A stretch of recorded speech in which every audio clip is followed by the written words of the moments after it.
اصل معجزہ کسے کہتے ہیں؟ جسے کوئی نبی چیلنج کے ساتھ پیش کرتا ہے کہ یہ ہے میری رسالت کا ثبوت، آؤ مقابلہ کر دو۔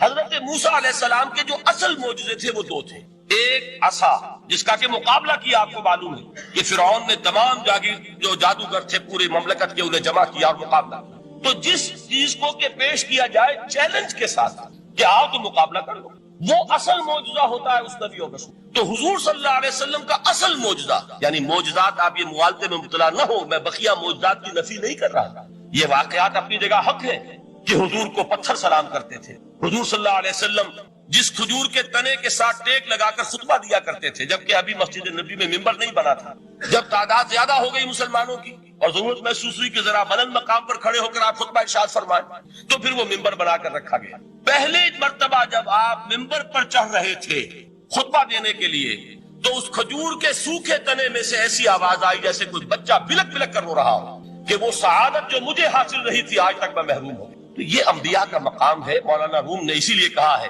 کہ فلسفی کو منکر حنانہ است، از حواس انبیاء بیگانہ است۔ فلسفی اور عقلیت پرست انسان وہ تو حنانہ کا انکار کر دے گا، کیسے ممکن ہے سوکھا تنا اور اس کے اندر سے بچے کی طرح بلکنے کی آواز آئے، لیکن یہ اس لیے کہ وہ انبیاء کے خصوصی احوال جو ہے ان کو جانتا نہیں۔ اس قسم کے خرق عادت واقعات حضور کی زندگی میں بھی بے شمار ہیں، لیکن حضور کا وہ معجزہ جس میں تحدی کے ساتھ چیلنج کے انداز میں کہا گیا کہ آؤ مقابلہ کرو، وہ صرف اور صرف قرآن ہے۔ چنانچہ آپ سورہ بنی اسرائیل میں دیکھیں گے قُلْ لَئِنِ اجْتَمَعَتِ الْإِنسُ وَالْجِنُّ عَلَىٰ أَن يَأْتُوا بِمِثْلِ هَٰذَا الْقُرْآنِ لَا يَأْتُونَ بِمِثْلِهِ وَلَوْ كَانَ بَعْضُهُمْ لِبَعْضٍ ظَهِيرًا۔ اے نبی چیلنج کر دیجئے، اگر تمام انسان اور تمام جن مل کر یہ چاہیں کہ اس قرآن جیسی کوئی تصنیف کر دیں، تو چاہے وہ ایک دوسرے کا کتنی بھی اس میں مدد کریں اور تعاون کریں، وہ ہرگز قرآن جیسی کتاب تصنیف نہیں کر سکتے۔ اس سے آگے بڑھ کر یہ بات کہی گئی، اچھا پورا قرآن نہیں لا سکتے، اس قرآن کی طرح کی 10 صورتیں ہی تصنیف کر لو۔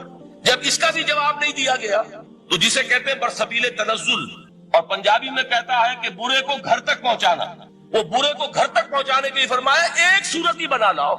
یہ سورہ ہود میں اور سورہ یونس میں یہ مضمون آیا، اور پھر سورہ بقرہ میں ہجرت کے بعد جو پہلی سورت نازل ہوئی اس میں پھر اس کو دوہرا دیا گیا، وَإِن كُنتُمْ فِي رَيْبٍ مِّمَّا نَزَّلْنَا عَلَىٰ عَبْدِنَا فَأْتُوا بِسُورَةٍ مِّن مِّثْلِهِ وَادْعُوا شُهَدَاءَكُم مِّن دُونِ اللَّهِ إِن كُنتُمْ صَادِقِينَ۔ کہ اگر تمہیں کوئی شک ہے اس کتاب کے بارے میں جو ہم نے نازل فرمائی ہے، شک کیا ہوگا؟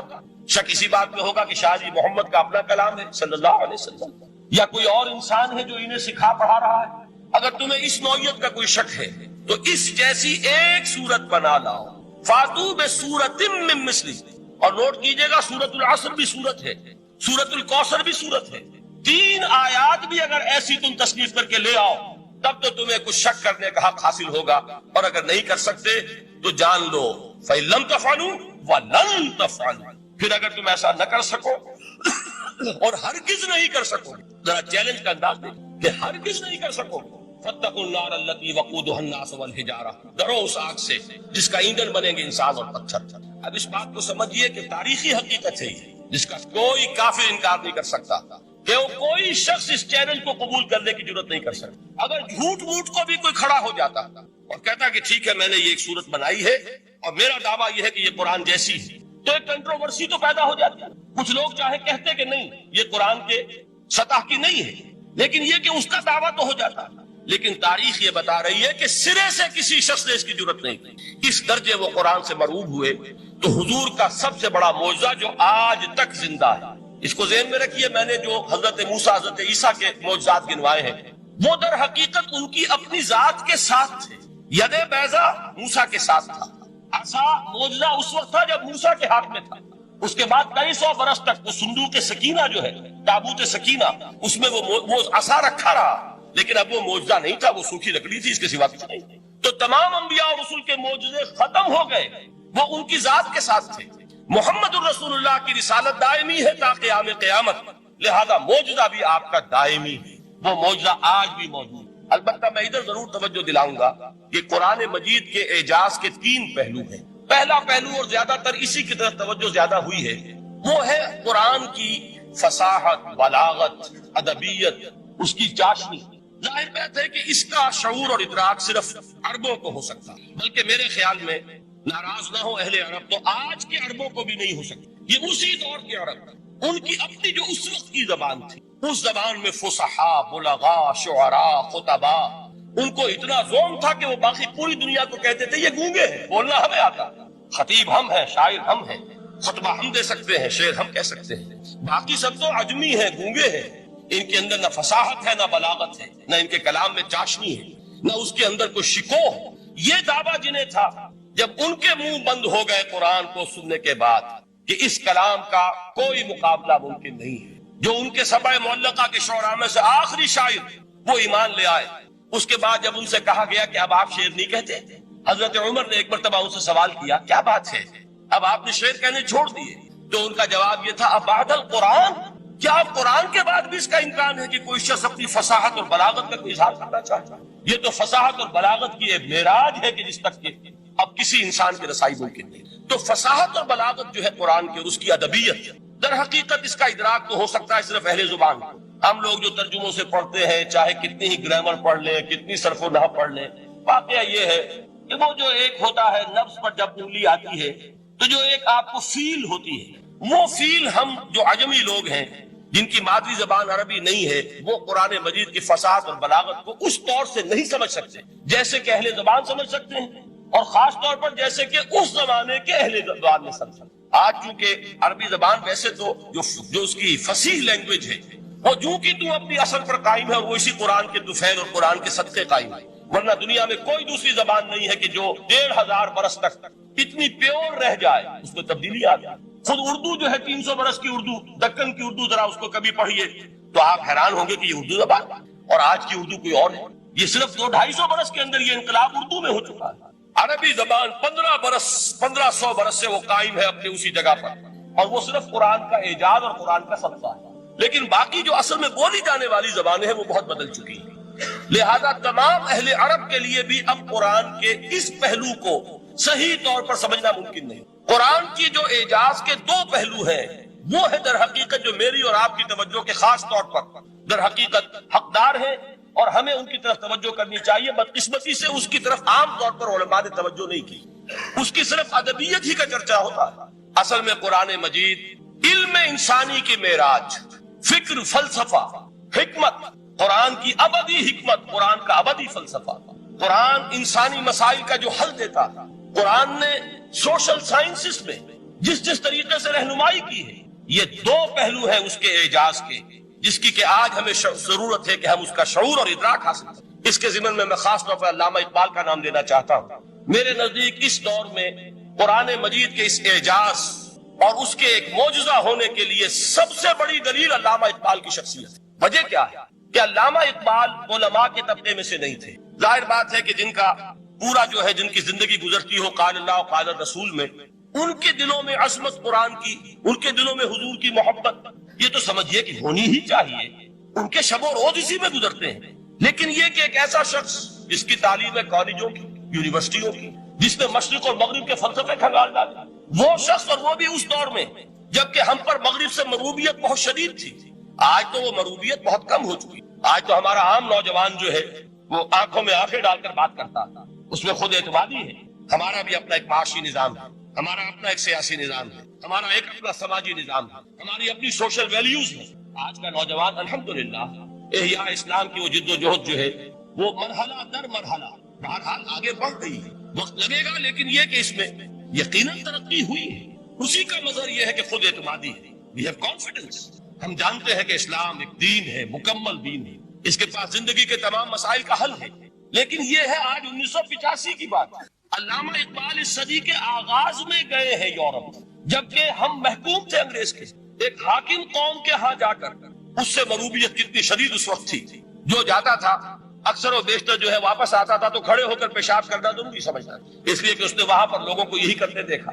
ان کا لباس، ان کی وضاحت، ان کی تہذیب، ان کا تمدن، ہر طرح سے ان کے گن گاتا ہوا، ان کے لیے وہ بہت قصیدے جو ہے تعریف کے کہتا ہوا آتا تھا۔ لیکن ایک علامہ اقبال کی شخصیت وہ ہے کہ وہ یہ خود کہتے ہیں کہ میں اس آگ میں ڈالا گیا ہوں مثل خلیل، مغربی تہذیب کے اس الاؤ میں مجھے اس طرح ڈالا اللہ نے جیسے کہ حضرت ابراہیم کو آگ میں ڈلوایا۔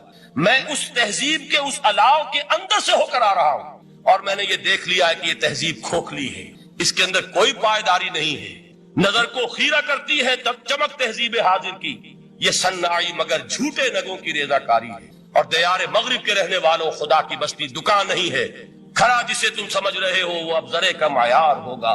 تمہاری تہذیب اپنے خنجر سے آپ ہی خودکشی کرے گی، جو شاخ نازک پہ آشیانہ بنے گا ناپائیدار ہو۔ اب آپ اندازہ کیجئے وہ شخص جو بنیادی طور پر فلسفی ہے، فلسفے کا طالب علم، وہ جرمنی اور انگلستان میں جا کر فلسفے کھنگالنے کے بعد اسے اگر تسکین حاصل ہوئی، اس کی جو علم کی پیاس تھی اگر اسے سیری حاصل ہوئی تو صرف قرآن کے ذریعے سے، نہ کہیں جہاں میں اما ملی، جو اما ملی تو کہاں ملی میرے جرم خانہ خراب کو تیرے عفو بندہ نواز میں۔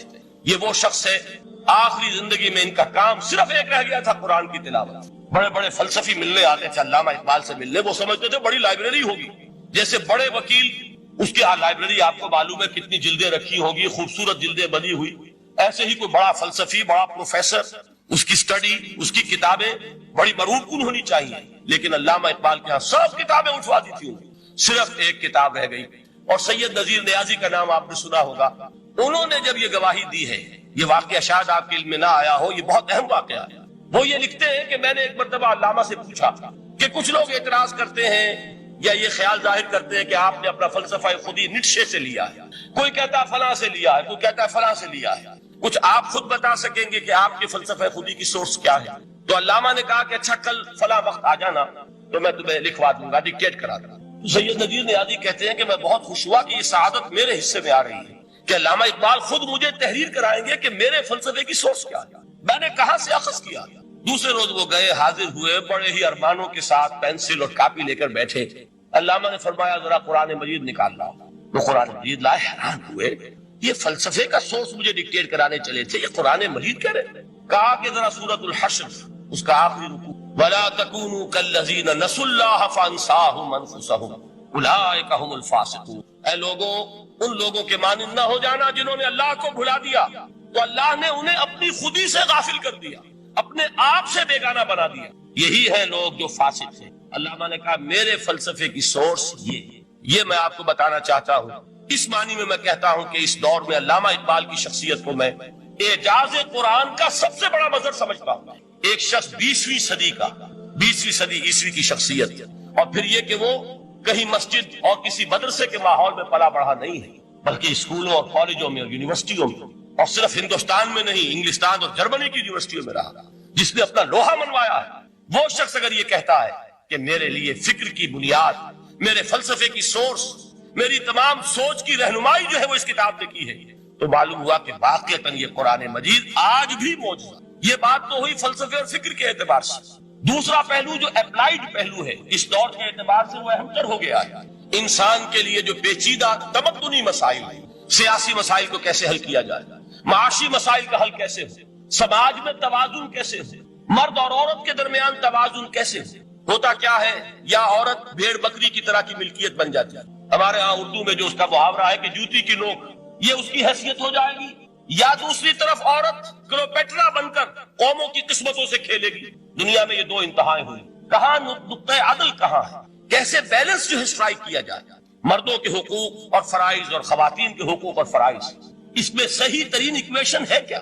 اسی طریقے سے فرد اور اجتماع، فرد اور ریاست، یا تو یہ کہ انسان کی انفرادی آزادی اتنی جا رہی ہے، مادر پدر آزاد، جس کا مظہر یہ ہے کہ آج انگلستان میں دو مرد بھی میاں اور بیوی کی حیثیت سے رہ سکتے ہیں، قانون تسلیم کرے گا ہسبینڈ اینڈ وائف، ان کو وہی حقوق حاصل ہو، یہ ہے وہ آزادی۔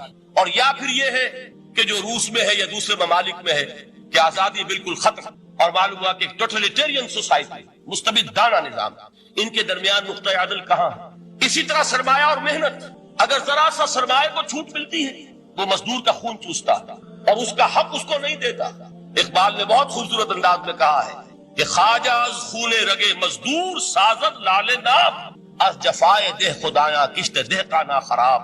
انقلاب انقلاب انقلاب، ایک طرف سرمایہ دار ہے جو مزدور کی رگوں میں سے خون نچوڑ کر سرخ شراب کا پیمانہ لے کر بیٹھا ہوا ہے، وہ در حقیقت مزدور کا خون ہے جو پی رہا ہے۔ ایک طرف وہ زمیندار اور جاگیردار ہے جو کاشتکار کا خون جو ہے چوس رہا ہے۔ تو یہ یا تو یہ انتہا ہے، اور یا یہ ہے کہ اگر ذرا آپ مزدور کو یا کارکن کو تھوڑا تحفظ دیجئے تو وہ کام نہیں کرتا، ہمارے ہاں پچھلے دور میں یہی ہوا تھا.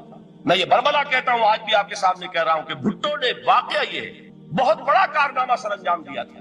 اس نے مزدور کو ایک سیلف ریسپیکٹ دی تھی، کاشتکار کو اپنی عزت کا احساس دیا تھا کہ میں بھی انسان تھا، میرے بھی حقوق تھے. لیکن نتیجہ اس کا نیگیٹو نکلا. مزدور نے کام کرنا چھوڑ دیا، معیشت کی گاڑی ختم ہو گئی. وہ چیز کے جو متوازن ہو، جس میں مزدور کو اس کا حق مل رہا ہو اور پسینہ خشک ہونے سے پہلے اس کی جائز مزدوری اس کو مل گئی ہے، جس میں کہ انسان کسی سرمایہ دار کی رعیت بن کر نہ رہ جائے. دوسری طرف یہ کہ سرمایہ کے لیے بھی جو اس کا صحیح ہے کہ اس کو انسینٹیو ملے، وہ میدان میں آئے، اس کے اندر رسک لینے کے جو ہے وہ صلاحیت پیدا ہو. ان دونوں چیزوں کو کیسے متوازن؟ واقعہ یہ ہے کہ یہ ہے وہ پیچیدہ مسائل جن کا حل قرآن میں ہے. ہماری بدقسمتی کیا ہے کہ ہم نے خود ان چیزوں کے لیے دوسروں کے سامنے جھولی پساری ہوئی، ہم دوسروں سے بھیک مانگ رہے ہیں. ہمارا حال کیا ہوا تھا اس صدی کے شروع میں؟ مصطفیٰ کمال پاشا نے جب ترکی میں اسلام کے آئلی قوانین بھی منسوخ کیے، نوٹ کیجئے اس کو، یہ اسی صدی کے وہ صدمے ہیں جو ہم نے اٹھائے ہوئے ہیں. اور گاہے گاہے باز خواہ یہ قصہ پاری نہ رہا، تازہ خواہی داشتن گر داغ ہائے سیدھا رہا. اس صدی میں کیا نہیں ہوا؟ عربوں کی ریوولٹ ترکوں کے خلاف، ان کے پیٹھ میں جو خنجر گھونپا، اور ایک انگریز، ایک کرنل لارنس کی وہ ساری شرارت، اس کے نتیجے میں ایک عظیم مملکت عثمانیہ، سلطنت عثمانیہ، دی گریٹ آٹومان امپائر، اس کے چیتڑے اڑے. اور اس کے بعد وعدے کیے تھے عربوں سے کہ ہم تمہیں حکومت دیں گے. ہوا کیا کہ ان کے چھوٹے چھوٹے ٹکڑے کیے اور تقسیم کر لیے. مغربی سامراج کا دور شروع ہو. اس کا ایک رد عمل مصطفیٰ کمال پر اس درجے شدید ہوا، اس نے ہر چیز جس کا تعلق عربوں سے تھا اس کو ختم کر دیا، ملک بدل کر. عربی میں اذان نہیں ہوگی، عربی میں نماز نہیں پڑھی جائے گی. اور اسی کے ضمن میں یہاں تک گیا کہ فیملی لاز بھی، رومن لاز جو ہے وہ نافذ کیے. تو یورپ کے اخبارات نے اس وقت یہ طنز کیا تھا مسلمانوں پر، یہ مسلمان عجیب قوم ہے، کہتے یہ ہے کہ ہمارے پاس دنیا کا بہترین ضابطہ ہے، بہترین قانون ہے، ہمارے قانون سے بہتر کسی کا قانون نہیں. اور حال یہ ہے کہ فیملی لاز کے لیے بھی یہ ہم سے بھیک مانگ رہے ہیں، ہم سے وہ قوانین لے کر اپنے ہاں نافذ کر رہے ہیں. آج بدقسمتی سے اکثر و بیشتر مسلمان ممالک کا حال یہی ہے. آج ہم ان سے بھیک مانگ رہے ہیں. کہیں جمہوریت کی بھیک ہے، کہیں سوشلزم کی بھیک ہے، کہیں کسی اور سماجی نظام کی بھیک ہے، کہیں مرد اور عورت کی کامل مساوات کا ایک نظریہ ہے، شانہ بشانہ چلنے والا فلسفہ ہے، جو خالص مغرب کی تہذیب کی ایک بھیک ہے جو مانگی جا رہی ہے.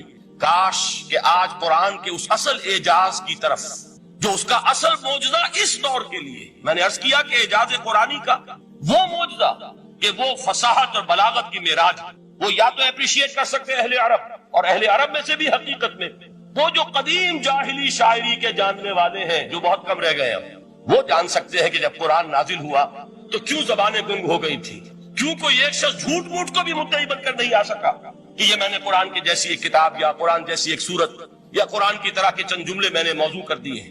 لیکن دوسرا پہلو ہے فکر اور فلسفہ، اس کے اعتبار سے جس کا سب سے بڑا ثبوت اس دور میں علامہ اقبال. اور تیسرا پہلو ہے Islamic social sciences, political science, economics, sociology. اس میں جو کچھ قرآن نے دیا ہے، جو آج بھی انسان کی رہنمائی کے لیے بہترین نظام ہے، اس نظام کو ہم سمجھے، اسے دنیا کے سامنے پیش کریں، تب در حقیقت قرآن مجید کا اعجاز سامنے آئے. یہ دو پہلو تو میں نے وہ عرض کیے ہیں کہ جو کسی غیر مسلم کو بھی نظر آئے. قرآن کا پریزروڈ ہونا، اس کی انٹیگریٹی، اوتھینٹسٹی، یہ چیزیں وہ ہے کہ جو سب نے مانی. قرآن کے ذریعے تاریخ انسانی کا عظیم ترین انقلاب برپا ہونا، یہ وہ بات ہے کہ جو کسی اندھے کو بھی دیکھنی پڑتی ہے. اس حقیقت کا اعتراف دشمن کو بھی کرنا پڑتا. میں یاد دلا دوں آپ کو، ایچ جی ویلز، آپ نے نام سنا ہوگا، سائنٹیفک فکشن میں اس کا بڑا اونچا مقام ہے، لیکن اس نے تاریخ نسل انسانی پر بھی دو کتابیں لکھی، a short history of the world اور a concise history of the world.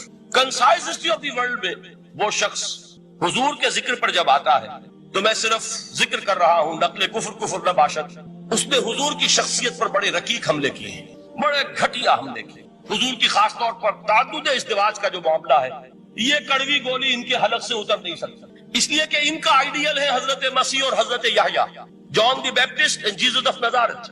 ان دونوں نے ایک شادی بھی نہیں کی، تجرد کی زندگی بسر کی، لہذا ایک شادی بھی ان کے نزدیک گھٹیا فعل ہے. تو حضور نے تو کی ہے 11 شادیاں، 11 نکاح کے. یہ جو کڑوی گولی ہے یہ ان کے حلق سے نیچے نہیں اترتی، اس لیے میں انہیں معذور سمجھتا ہوں. تو اس نے اس پہلو سے تو بڑے حملے کیے، لیکن خطبہ حجۃ الوداع کے وہ جملے جو ہے تاریخی، پورے کے پورے اس نے کوٹ کیے. لا فضل لعربی علی عجمی ولا لعجمی علی عربی ولا لأحمر علی اسود ولا لأسود علی احمر الا بالتقوی کلکم بنو آدم وآدم من تراب. کسی عرب کو کسی عجمی پر کوئی فضیلت نہیں، کسی عجمی کو کسی عرب پر کوئی فضیلت نہیں، کسی گورے کو کسی کالے پر کوئی فضیلت نہیں، کسی کالے کو کسی گورے پر کوئی فضیلت نہیں سوائے تقوی کا. تم سب کے سب آدم کی اولاد ہو اور آدم مٹی سے بنائے. یہ الفاظ لکھ کر کہتا ہے کہ جہاں تک human fraternity, equality and freedom, تین الفاظ نوٹ کیجئے، انسانی حریت، انسانی مساوات، انسانی اخوت، کہتا ہے جہاں تک ان تین چیزوں کے واز ہیں، سرمنس کا تعلق ہے، وہ تو دنیا میں پہلے بھی بہت کہے گئے. عیسائی ہونے کے باوجود خاص طور پر نام لیتا ہے جیزس آف نزارت. سرمنس تو حضرت مسیح کے ہاں بھی بہت مل جائیں گے کہ تمام انسان برابر ہیں، سب کو بھائی بھائی ہونا چاہیے، سب انسان آزاد ہیں، تمیز بندہ و آقا فساد آدمیت ہے. لیکن وہ کہتا ہے کہ یہ ماننا پڑتا ہے تاریخ انسانی میں پہلی مرتبہ ان اصولوں پر ایک انسانی معاشرہ قائم کیا محمد نے صلی اللہ علیہ وسلم. یعنی حضور کے ساتھ یہ معاملہ ایمپٹی سلوگنز کا نہیں ہے، یہ صرف واز نہیں ہے، یہ صرف سرمنز نہیں ہے، یہ ایمپٹی سلوگنز نہیں ہے. He translated these things into actuality. ایک حقیقت، ایک واقعے کی شکل دی ہے محمد نے صلی اللہ علیہ وسلم. وہ معاشرہ پیدا کیا جس میں انسانی اخوت، انسانی مساوات اور انسانی حریت، یہ تینوں اقدار بتمام و کمال موجود. یہی وجہ ہے اس صدی میں نوٹ کیجئے گاندھی جی، موہن داس کرم چند گاندھی، جس کو آج پوری دنیا میں تسلیم کیا جاتا ہے، عالم عرب میں بھی مہاتما گاندھی کی بڑی عزت ہے. پنڈت نہرو کا کسی زمانے میں استقبال ہوا تھا ریاض میں، تو ہمیں بہت غصہ آیا تھا کہ مرحبا برسول السلام، welcome to the prophet of peace. یہ الفاظ تھے کہ جن سے پنڈت نہرو کا استقبال ہوا. غصہ ہمیں بہت آیا، یہ رسول کا لفظ استعمال کر دیا انہوں نے. بعد میں ہم نے سوچا بھائی رسول کے معنی ان کے ہاں ایلچی کے ہیں، تو انہوں نے اس کو اپنی جو بھی غلطی میں سمجھا یا صحیح سمجھا، اس کو چھوڑ دیجئے، میں کوئی سیاسی گفتگو نہیں کرنا چاہتا. انہوں نے سمجھا کہ یہ شخص اس وقت امن کا پیغام بر ہے، لہذا اس کو ویلکم کیا. بہرحال گاندھی جی کا جہاں تک معاملہ ہے، آپ کے علم میں ہے کہ پوری دنیا میں اس شخص کی عظمت کو تسلیم کیا گیا ہے. ہمارا معاملہ ہندوستانی مسلمانوں کا معاملہ یہ دوسرا ہے. وہ تو آپ کو معلوم ہے کہ جوتا جسے کاٹتا ہے اسے پتا چلتا ہے کہ یہ جوتی کاٹ رہی ہے، ورنہ دیکھنے والے کو پتا چلے گا بڑا خوبصورت جوتا ہے، بڑا عمدہ جوتا ہے، کوئی اس میں خرابی نہیں ہے. لیکن جسے وہ پنچ کر رہی ہے اسے پتا ہے کہ یہ ہے کیا. اس اعتبار سے ہمارا معاملہ علیحدہ ہے، لیکن دنیا کو بہت خوبصورت اور بہت ہی اعلیٰ اور بہت ہی اونچی شخصیت ایک نظر آتی ہے. بہرحال ایک پہلو سے یقیناً ماننا پڑے گا اس کی عظمت کو کہ ہندو قوم کے لیے اور ہندوستان کے لیے، اس کی آزادی کے لیے جو عظیم جدوجہد کی ہے، اس میں کوئی شک نہیں. میں اس وقت جو بات عرض کرنا چاہتا ہوں کہ 1937 کا تصور، 1937 میں آپ کو معلوم ہے 1935 میں قانون بنا تھا اور پہلی مرتبہ الیکشنز ہوئے تھے بر صغیر میں 1937، اور وہ ہوئے تھے صوبائی الیکشنز. ان کے نتیجے میں وزارتیں قائم ہوئی. مسلم لیگ نے بائیکاٹ کیا تھا الیکشن کو، لہذا پورے ہندوستان میں تمام صوبوں میں کانگریس کی وزراء کی وزارتیں بنی. ہریجن اخبار میں ایک مقالہ لکھا تھا گاندھی جی نے اس وقت، جس میں کہ ان کانگریسی وزراء کے سامنے نصیحت کے انداز میں یہ بات رکھی تھی کہ آج جب کہ آپ لوگوں کو اختیار مل رہا ہے اور حکومت، یہ پہلی انسٹالمنٹ تھی جو انگریزوں نے دی تھی ہمیں، سیلف رول یا ہوم رول کی پہلی انسٹالمنٹ تھی، تو جو بھی تمہیں اختیارات مل رہے ہیں اس میں میں تمہارے سامنے حضرت ابو بکر اور حضرت عمر کی مثال دوں. یہ ہے وہ بات کہ جادو وہ جو سر چڑھ کر بولے. عربی میں کہتے ہیں الفضل ما شہدت بہ الاعداء، اصل فضیلت وہ ہے جس کا کہ دشمن اعتراف کرے. مہاتما گاندھی اگر اعتراف کر رہا ہے کہ تاریخ انسانی کی عظیم ترین شخصیتیں حکومت کی سطح پر وہ ابو بکر اور عمر ہیں، تو ابو بکر اور عمر کس درخت کے پھل ہیں؟ وہ شجرہ طیبہ، شجرہ نبوت ہے کہ جس کے پھل ہے ابو بکر اور عمر، جن کو تربیت دی ہے محمد نے صلی اللہ علیہ وسلم. تو معلوم ہوا کہ یہ چیزیں وہ ہیں کہ جس کا لوہا آج دنیا مان رہی ہے. لہذا ہمیں قرآن مجید کے اعجاز کے پہلو سے ان اعتبارات سے خود بھی توجہ کرنی چاہیے اور دنیا کو بھی ادھر متوجہ کرنا چاہیے. اب میں تبرکاً 3 مقامات سے میں نے آیات پڑھی ہیں قرآن مجید کی عظمت کا وہ ادراک اور شعور جو ہمیں ہو سکتا ہے. ہم وہ کہ جو قرآن کو مانتے ہیں اللہ کا کلام، ہم اس بنیاد پر سمجھے کہ اللہ نے اپنے کلام کی کیا مدح کی ہے. اور نمبر 2 یہ فارسی کا ایک مصرع ہے کہ قدر گوہر شاہ دانت یا بدانت گوہری. ہیرے جواہرات کی قدر و قیمت یا بادشاہوں کو معلوم ہوتی ہے جو ان میں کھیلتے ہیں، اور یا یہ کہ جوہری کو جو ان کا کاروبار کرتا ہے، جانتا ہے، پہچان ہے، پرکھتا ہے. عام آدمی کو کیا پتا اس کے ہاتھ میں اگر کوئی آپ ہیرا رکھ دیں، وہ سمجھے شاید کوئی کانچ کا ٹکڑا، اسے اس کے اندر کوئی فرق محسوس نہیں ہوگا. قدر گوہر شاہ دانت یا بدانت گوہری، کہ ہیرے جواہرات جو ہیں ان کی قدر و قیمت کا اندازہ یا بادشاہوں کو ہوتا ہے یا جوہری کو ہوتا ہے. تو قرآن مجید کا عظمت کا صحیح ادراک یا اللہ کو ہے یا محمد الرسول اللہ کو صلی اللہ علیہ وسلم. باقی جو کچھ دنیا دیکھتی ہے وہ تو وہ ظاہر کا ایک پہلو ہے، وہ تاریخی حقائق ہے جو میں نے آپ کے سامنے رکھے. باقی قرآن مجید کی عظمت کا کوئی صحیح ادراک ہو سکتا ہے یا وہ اللہ تعالیٰ کی زبانی اور یا ہوگا محمد الرسول اللہ صلی اللہ علیہ وسلم کے فرامین کی روح سے. اسی لیے میں نے 3 جگہ سے آیات پڑھی ہیں. ایک مقام سے سورہ رحمان کی ابتدائی 4 آیات، سورہ یونس کی 2 آیات، سورہ حشر کی 1 آیت، اور 3 احادیث نبویہ ہیں جن کا میں نے ذکر کیا ہے. اس لیے کہ تیسری جو ہے وہ بہت طویل حدیث ہے، وہ پوری میں اس وقت نہیں پڑھ سکتا تھا. اس کے صرف ابتدائی اور آخری کلمات میں نے اس وقت آپ کو سنائے.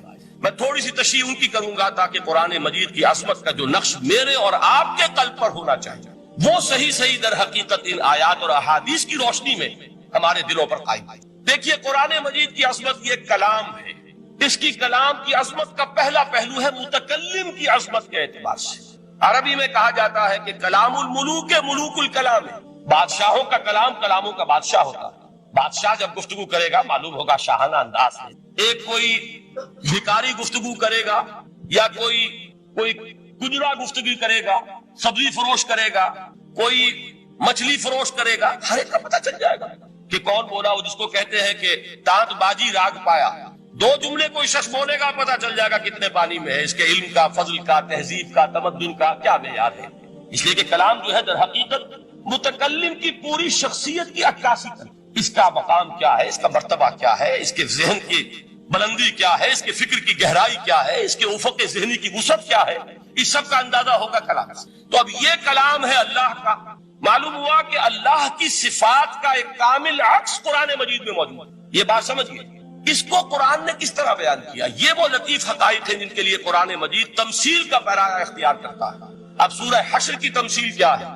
لو انزلنا هذا القرآن على جبل، اگر ہم نے اس قرآن کو کسی پہاڑ پر اتار دیا ہوتا لَرَأَيْتَهُ خَاشِعًا مُتَصَدِّعًا مِنْ خَشْيَةِ اللَّهِ، تم دیکھتے اس پہاڑ کو کہ اللہ کی خشیت سے دب جاتا اور پھٹ جاتا. وَتِلْكَ الْأَمْثَالُ نَضْرِبُهَا لِلنَّاسِ لَعَلَّهُمْ يَتَفَكَّرُونَ. اور یہ مثالیں ہیں جو ہم لوگوں کے لیے بیان کرتے ہیں تاکہ وہ تفکر سے کام لیں، غور و فکر. اگر میں اور آپ قرآن کی عظمت سے واقف نہیں ہوں گے، اس بات کو نوٹ کر لیجئے، تو میں اور آپ اپنا وقت کیسے صرف کریں گے اس کے لیے؟ انسان کا ایٹیچیوڈ بڑا یوٹیلیٹیرین ہے آج کے انسان کا خاص طور پر. وہ کسی ایسے ہی کام کے لیے وقت لگائے گا جس میں اس کے لیے فائدہ ہوگا، اور اس فائدے کی چیز اگر نہیں ہے تو اس کی طرف متوجہ نہیں ہوگا. اگر قرآن مجید کی عظمت کا ہمیں ادراک ہو جائے تو ہم اپنا پورا وقت اس کے لیے وقف کرتے ہیں، اس کو سمجھیں گے، اس کی گہرائیوں میں غوطہ زنی کریں گے. جیسے اقبال نے کہا کہ قرآن میں ہو غوطہ زن اے مرد مسلمان. لیکن اگر یہ کہ اس کی عظمت کا ادراک نہ ہوا تو بس یہ کہ کبھی اتفاق ہو گیا کہ کھول لیا اور اس کو پڑھ لیا، پڑھ بھی لیا بغیر سمجھے، اور اس کا ثواب کسی اور کو پہنچا دیا. وہ آج حصول ثواب بھی نہیں رہا، ایصال ثواب ہی رہ گیا. ورنہ یہ کہ بہرحال علامہ اقبال نے جو اس پر پھپتی چست کی ہے کہ بآیا تشترا کارے جزی نیست کہ از یاسین او آسا بمیری. اس قرآن کی عظیم آیات سے اے مسلمان آج تیرا سروکار صرف اتنا رہ گیا ہے کہ کوئی شخص مر رہا ہو، عالم نزا میں ہو، تو اس کو یاسین سنا کر اس کی جان جلدی سے نکال آسانی سے نکل جائے. بس یہ سروکار رہ گیا. میں یہ نہیں کہتا کہ نہ پڑھی جائے، حضور نے فرمایا پڑھنی چاہیے، لیکن صرف یہ نہیں ہے اس کا مصرف.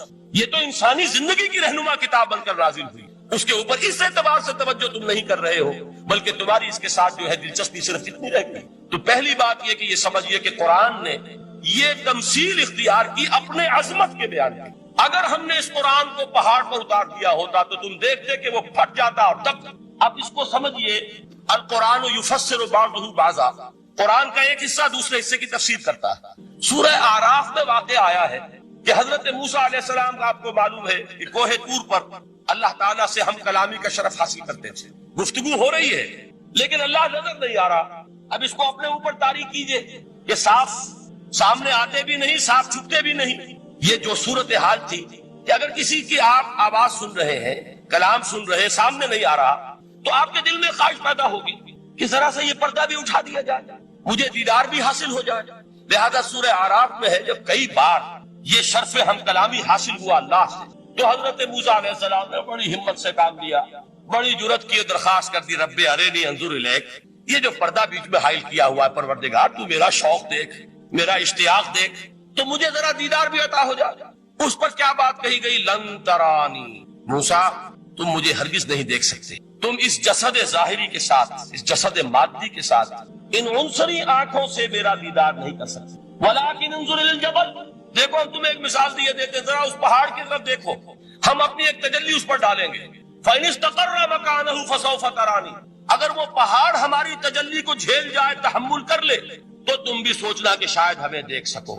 اس کے بعد ہوا کیا؟ فَلَمَّا تَجَلَّى رَبُّهُ لِلْجَبَلِ جَعَلَهُ دَكًّا وَخَرَّ مُوسَىٰ صَعِقًا، جب اللہ تعالیٰ نے پہاڑ پر اپنی ایک تجلی ڈالی تو وہ پہاڑ جو ہے پھٹ گیا، اور موسیٰ، اب دیکھیے براہ راست تجلی موسیٰ پر نہیں ہے، یہ انڈائریکٹ مشاہدہ ہے تجلی ربانی کا کہ جو پہاڑ پر ہوئی ہے، اور پہاڑ کی جو کیفیت ہوئی ہے اس کے مشاہدے سے حضرت موسیٰ بے ہوش ہو کر فَصَعِقَ مُوسَىٰ خَرَّ مُوسَىٰ صَعِقًا۔ یہ ہے وہ مثال جو یہاں دی ہے قرآن کے لیے۔ لَوْ أَنزَلْنَا هَذَا الْقُرْآنَ عَلَىٰ جَبَلٍ لَرَأَيْتَهُ خَاشِعًا مُتَصَدِّعًا مِنْ خَشْيَةِ اللَّهِ۔ نتیجہ کیا نکلا؟ انفر کیجئے، استدلال، استنتاج۔ نتیجہ یہ نکلا کہ جو تاثیر تجلی ذات ربانی کی ہے وہی تاثیر کلام ربانی کی ہے، صرف یہ ہے کہ ہمیں اس کا شعور نہیں، ہمیں اس کا ادراک نہیں۔ یہ بالکل ذات کی تجلی کی جو تاثیر تھی وہی قرآن خود بیان کر رہا ہے کہ اس کلام ربانی کی۔ اس کو بھی علامہ اقبال نے خوب کہا ہے، فاش گویم آنچ در دل مزمرست، صاف کہہ دیتا ہوں جو کچھ میرے دل میں ہے، این کتابیں نیست چیزیں دیگرست۔ اسے کتاب نہ سمجھ بیٹھنا قرآن کو، یہ کتاب نہیں ہے، کچھ اور ہے۔ کچھ اور کیا ہے؟ مثل حق پنہاں ہم پیداستو، زندہ و پائندہ و گویاستو۔ یہ تو جیسے اللہ تعالیٰ کی ذات ہے، مثل حق، ذات حق سبحانہ و تعالیٰ کی طرح یہ زندہ ہے، پائندہ ہے۔ مثل حق، پائندہ و گویاستو، یہ جو ہے زندہ ہے، یہ متکلم ہے، کلام نہیں ہے۔ کل صفات ربانیہ جو ہے ظاہر اور باطن، مثل حق پنہا، ظاہر و پنہا، اور حی و قیوم جیسے اللہ کی ذات ہے، وہی صفات اس کلام کی۔ اور اس کے بعد وہ شعر آیا تھا جو میں پہلے سنا چکا ہوں، چوں بجاں در رفت جاں دیگر شود۔ جب یہ قرآن کسی انسان کے اندر سرایت کر جاتا ہے، اس کے دل پر نازل ہوتا ہے۔ دیکھیے یہ الفاظ آپ کو کہیں اور نہیں ملیں گے۔ میرے نزدیک جہاں علامہ اقبال اس دور میں قرآن کی عظمت کا سب سے بڑا ثبوت، وہاں عظمت قرآنی کے سب سے زیادہ واقف اور اس کا سب سے زیادہ شعور رکھنے والے بھی علامہ اقبال۔ یہ الفاظ آپ کو کہیں نہیں مل سکیں گے کہ مثل حق پنہاں ہم پیداستو، زندہ و پائندہ و گویاستو، چوں بجاں در رفت جہاں دیگر شود، جہاں چو دیگر شد جہاں دیگر شود۔ جب یہ انسانوں کے اندر سرایت کر جاتا ہے، ان کے اندر ایک انقلاب آ جاتا ہے، اور یہ اندر کا انقلاب ہے جو ایک عالمی انقلاب کا پیش خیمہ بنتا ہے۔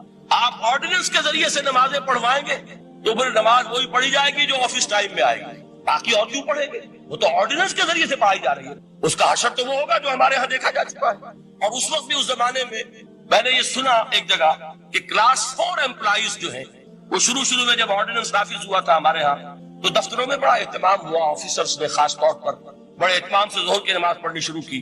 لیکن مجھے بتایا گیا کہ کلاس 4 امپلائیز جو ہیں ہمارے، یہ ڈرائیورز ہیں، پی-انز ہیں، یہ کھڑے ہنستے رہتے ہیں، شریک نہیں ہوتے۔ میں نے ان سے کہا وہ اس لیے کہ انہیں معلوم ہے کہ آپ بھی تو یہی پڑھ رہے ہیں صرف نماز، باقی آپ کے ڈرائیور سے اور آپ کے خانسامہ سے یہ بات چھپی ہوئی نہیں ہے کہ عصر آپ نے بھی نہیں پڑھنی، یہ صرف زور ہے جو آپ پڑھ رہے ہیں۔ تو یہ اصل میں اندر کا انقلاب جب تک نہ آئے، باہر کا ٹھوسا ہوا انقلاب، وہ تو جب پریشر ہٹ جائے گا تبدیلی ختم ہو جائے۔ چوں بجاں در رفت جہاں دیگر شود، اندر انقلاب آئے، جب اندر تبدیلی ہو جائے گی اب انسان کا پورا وجود بدلے گا، پھر اس کے اندر سے تبدیلی جو ہے وہ ابھرے گی، اسے کسی خارجی دباؤ کی ضرورت نہیں ہوگی۔ جہاں جو دیگر شد جہاں دیگر شود، اور جب انسانی شخصیتوں کے اندر یہ انقلاب اندر سے آتا ہے تو پھر وہ عالمی انقلاب بنتا ہے، جیسے کہ محمد رسول اللہ کا انقلاب۔ واقعہ یہ ہے کہ اگر جوش کانسپیریسی، عبداللہ ابن سبا کی سازش اگر کامیاب نہ ہو گئی ہوتی اور مسلمانوں کے اندر آپس کا اختلاف اور سر پھٹول نہ ہو جاتا، جو حضرت عثمان کی شہادت، پھر حضرت علی کی شہادت رضی اللہ تعالی عنہما، اور حضرت علی کی دوران خلافت یہ آپس کے جو جنگیں ہوئی، جنگ جمل، جنگ صفین، جنگ نہروان، اگر یہ نہ ہوئی ہوتی تو جس سپیڈ کے ساتھ اور رفتار کے ساتھ انقلاب محمدی کی توسیع ہو رہی تھی علی صاحب الصلاۃ والسلام، کوئی طاقت دنیا میں نہیں تھی۔ اقبال نے اس کا بھی نقشہ کھینچا ہے کہ تھمتا نہ تھا کسی سے سیل رواں ہمارا، وہ سیل رواں تھا، کوئی روکنے والا نہیں۔ انٹرنل سیبوٹاج وہ ہے کہ جس نے اس انقلاب کا راستہ روکا۔ تو واقعہ یہ ہے کہ وہ اندرونی انقلاب حضور نے برپا کیا قرآن کے ذریعے صحابہ میں، اندر سے جو انقلاب تھا اس نے عرب میں ایک انقلاب کی شکل اختیار کی، اور یہ انقلاب جو ہے اتنی اپنے اندر قوت رکھتا تھا، اتنی پوٹینشیلٹی تھی اس کی کہ وہ 20 برس کے اندر اندر کہاں آکسس دریائے جیہو، کہاں اٹلانٹک، تصور تو کی تاریخ میں اس سے پہلے اتنی بڑی کوئی مملکت قائم ہوئی نہیں، کہاں یمن اور کہاں ایشیائی کوچک، ایشیا مائنر ٹرکی، یہاں سے وہاں اور وہاں سے یہاں، اتنی عظیم مملکت حضرت عثمان رضی اللہ تعالیٰ عنہ کے خلافت میں ہو چکی تھی۔ یہ بات اگر یہ چلتا معاملہ آگے تو کوئی قوت اب نہیں رہی تھی، سلطنت روما ختم ہو چکی، سلطنت کسریٰ ختم ہو چکی تھی، بخشے اڑ گئے تھے، اب کون سی طاقت رہ گئی تھی جو شراب کا راستہ روک؟ یہ وہ یہودی سازش ہے جس نے اندر سے سبوٹاج کیا۔ بہرحال یہ ہے انقلاب محمدی کا طریقہ، اندر سے تبدیلی۔ اسی کو علامہ اقبال نے کہا ہے، تیرے ضمیر پہ جب تک نہ ہو نزول کتاب، گرہ کشا ہے نہ رازی نہ صاحب کشاف۔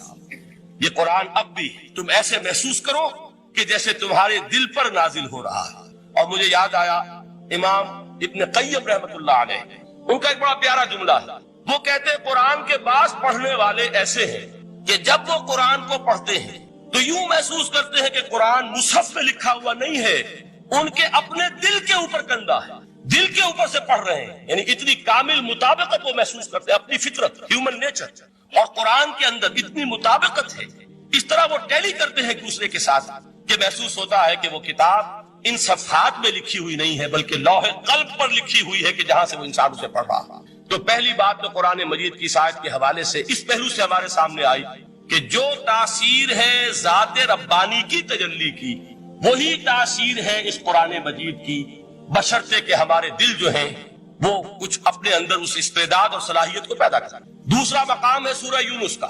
اب کسی کلام کی عظمت کا دوسرا پہلو ہو سکتا ہے اس کی افادیت کے اعتبار سے، اس سے فائدہ کیا ہوگا نوع انسانی کے لیے۔ دیکھیے 2 آیات، یہ عظیم خزانے ہیں عظمت قرآن کے۔ سورہ یونس میں یا ایھا الناس، اے لوگو، قد جاءتکم موعظۃ من ربکم وشفاء لما فی الصدور وہدی ورحمۃ للمؤمنین۔ 4 الفاظ نوٹ کر لیا۔ اے لوگو، آ گئی ہے تمہارے پاس وہ چیز تمہارے رب کی طرف سے جو موعظہ ہے۔ موعظہ کسے کہتے ہیں؟ نصیحت۔ اس بات کو ذرا سمجھ لیجیے ترتیب کیا ہے۔ نصیحت اسے کہتے ہیں، جی رہا نہیں جا رہا، میں نے اس کی ترتیب بدلی ہوئی ہے۔ مجھے یاد دلایا ایک صاحب نے کہ سورہ رحمان کی ابتدائی آیات کا بیان تو رہ گیا، وہ رہا نہیں، میں نے پڑھا کسی اور ترتیب سے تھا، بیان کسی اور ترتیب سے کر رہا ہوں۔ پڑھنے میں 4، 2 اور 1، اور اب جو میں بیان کر رہا ہوں پہلے 1 آیت سورہ حشر کی جو بیان کی، اب 2 آیات ہے سورہ یونس کی۔ لوگوں، تمہارے پاس آ گئی ہے تمہارے رب کی طرف سے موعظت، اور تمہارے سینوں کے اندر جو روگ ہیں ان کے لیے علاج۔ توجہ کیجئے گا، ہم نے قرآن کو کیا سمجھا ہے؟ صرف ایک مقدس کتاب، ایک حصول ثواب یا ایصال ثواب کا آلہ۔ قرآن ہے کیا؟ نمبر 1 موعظہ۔ موعظہ کسے کہتے ہیں؟ وعظ اسے کہتے ہیں وہ بات جس سے دل نرم ہو جائے، دل کے اندر گداز پیدا کرنے والی شے۔ وجہ کیا ہے؟ اعلیٰ سے اعلیٰ حکیمانہ بات کسی سے کہی جائے، دل سخت ہے، اثر نہیں ہوگا، ایک کرسٹ آ جاتا ہے انسان کے دل کے اوپر، جیسے کہ یہود کے علماء کے بارے میں فرمایا گیا، ثم قست قلوبكم فهي كالحجارة او اشد قسوة وان من الحجارة لما يتفجر منه الانهار وان منها لما يهبط من خشية الله وان منها لما يشقق فيخرج منه الماء۔ اے لوگوں، پھر تمہارے دل سخت ہوتے چلے گئے، پھر وہ پتھروں کے مانند سخت ہو گئے، بلکہ ان سے بھی زیادہ سخت، اس لیے کہ پتھروں میں تو وہ بھی ہوتے ہیں کہ جو اللہ کے خوف سے گر جاتے ہیں، پتھروں میں وہ بھی ہوتے ہیں کہ جو اللہ کی خشیت سے پھٹ جاتے ہیں، ان میں سے پانی بہ نکلتا ہے۔ پتھر تو اس طرح کے ہیں، لیکن انسان کا دل جب سخت ہو جائے، جب پتھر بن جائے، تو کوئی شے دنیا کی اس کی سختی کا مقابلہ نہیں کر سکتی۔ پہلے اس سختی کو نرم کریں گے، جیسے زمین ہے چٹیل زمین، اس زمین کے اندر ہل چلے گا تو بارش جو ہے فائدہ دے گی، اس کو آپ زمین کو نرم کرتے ہیں تاکہ وہ بارش کو جذب کرے، ورنہ چٹیل زمین ہے سخت، وہ پانی بہ جائے گا اور وہ زمین کے اندر جذب نہیں ہوگا۔ تو پہلا لفظ استعمال کیا موعظہ۔ یہ قرآن واعظ ہے، نصیحت ہے، دلوں کو نرم کرتا ہے، دلوں پر جو کرفٹ آ گیا ہے سخت اسے توڑتا ہے، اس میں ہل چلاتا ہے۔ پھر کیا کرتا ہے؟ پھر جب یہ جذب ہوتا ہے، شفاء لما فی الصدور، جو سینے کے روگ ہیں ان کے لیے شفا ہے۔ اب آپ غور کیجئے گا، علامہ اقبال نے انہی 2 اعتبارات سے مسلمانوں کا مرثیہ کہا ہے کہ مسلمانوں نے اس قرآن کو نہ موعظہ کے لیے استعمال کیا اور نہ تزکیہ نفس کے لیے استعمال کیا، بلکہ اس کو تو صرف بنا لیا ہے وہ جان آسانی سے نکالنے کا نسخہ یا ایصال ثواب کا آلہ۔ چنانچہ کہتے ہیں واعظ کے لیے واعظ دستاں زن و افسانہ بند، واعظ جو ہے ہمارے داستانے کہتے ہیں، افسانے کہتے ہیں، قصے کہتے ہیں، لطیفے کہتے ہیں۔ معنی او پست و ہر سے او بلند، اس کے بیان میں معنی تو ہوتے ہیں بہت ہی گھٹیا، نیچے کے، پست۔